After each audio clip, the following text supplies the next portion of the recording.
Have you ever worked on something so hard, poured your heart into it, and then it all went wrong? Maybe you lost a game or failed a test or a project just fell apart. You felt that cold, heavy feeling of being a failure.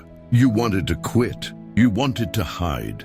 This is a story about a brilliant young architect named Kevin and a bridge he designed. Kevin had just graduated at the top of his class. The city gave him his first real commission, a small but important wooden bridge over the Blue River.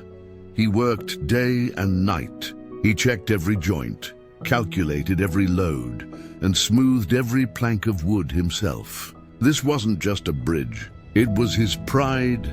The day before the grand opening, Kevin walked across it. It looked perfect, but later that night, a sudden fierce storm hit the valley. The next morning, Kevin rushed down to the riverbank. His heart dropped. The bridge was still standing, but the main support beam on the north side had cracked, splintering under the force of the flood. It was structurally unsound. The bridge was closed before it ever opened. Kevin sat on a wet stone wall, his head in his hands. The crack in the wood felt like a crack in his own confidence. A few hours later, a very old man, a master woodworker named Karter, who had built things in the valley for 50 years, came to the river. He didn't say a word about the damage. He simply walked up to the broken beam, took a piece of bright red chalk from his pocket, and drew a clean, thick circle around the splintered crack. Kevin looked up, confused. "Karter, why did you do that?" "It's ruined. I failed. I used the wrong kind of wood, or I miscalculated the stress. I don't know, but it broke." Karter didn't look at the crack. He looked at Kevin. "Tell me, my young friend," the old man asked in his quiet, dusty voice, "what is the strongest part of this bridge now?" Kevin frowned. "The strongest part? None of it. The whole thing is weak because of this fault." Karter smiled, his eyes twinkling. He pointed the red chalk at the circle he had drawn.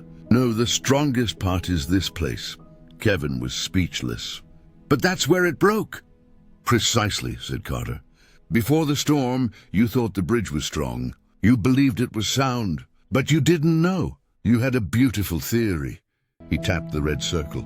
"Now the storm has shown you the one place where your design or your material was weak. This crack is not a symbol of your failure. It is the most valuable piece of information you possess. It is a signpost. It tells you exactly where to put your attention, where to add the stone support, where to use the iron reinforcement." He handed the chalk to Kevin.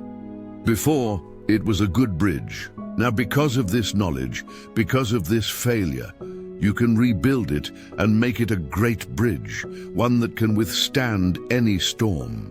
This crack is not the end of your work, Kevin. It is the beginning of your masterwork." Kevin looked down at the red chalk in his hand, then at the crack in the wood. It was still broken, but the red circle had reframed it. The ugly sign of failure was now a target for improvement. He understood. The real strength was not in avoiding mistakes, but in learning from the break. Kevin stood up, letting go of the shame he was carrying. He took a deep breath of the damp river air. He started drawing new ideas on the back of his plans, sketching a new stone foundation that would support the very place the wood had given way.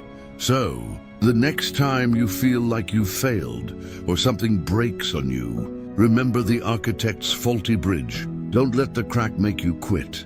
Look closely at it. Put a red circle of attention around your mistake. That is the exact spot you are meant to learn from. The thing that shows you its weakness is the thing that shows you how to become stronger. In that moment of breakdown, you find the design for your breakthrough. If this story touched your heart, like, share, and subscribe to make sure you don't miss the next adventure waiting just around the corner.